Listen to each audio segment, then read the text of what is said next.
panahon ngayon, ang kabataan ay nanganganib ng hindi makamtan ang kanilang gustong paroonan. Natatakot na ang mangarap dahil sa pandemyang ito na baka hindi na sila makapagtapos ng pag-aaral dahil dito. Pero paano kung ang mga dalagit at dalagito ay tuluyan ng sumuko? Sapagkat sila'y nawalan na ng pag-asa. Mawala na ba ang mga katagang, ang kabataan, ang pag-asa ng bayan? Ano na ang gagawin ng sambayanan? May tutulong ba? O may magbubulag-bulagan pa? Nakikiusap ako, tama na. Dahil isa-isa nang nawawala ang pangarap nila. Kolehiyo Elementarya, saan na ito patungo? Ang mga kabataan ay nagtatanong, nasaan na ang pag-asa?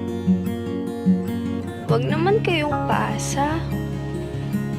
Bigyan niyo man lang kami ng kahit isang atensyon o gawin niyo man lang ng aksyon ang problema natin sa edukasyon.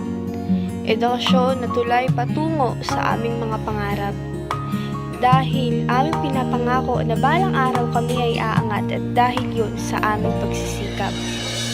At aming patutunayan na ang kabataan pa rin ang pag-asa ng bayan.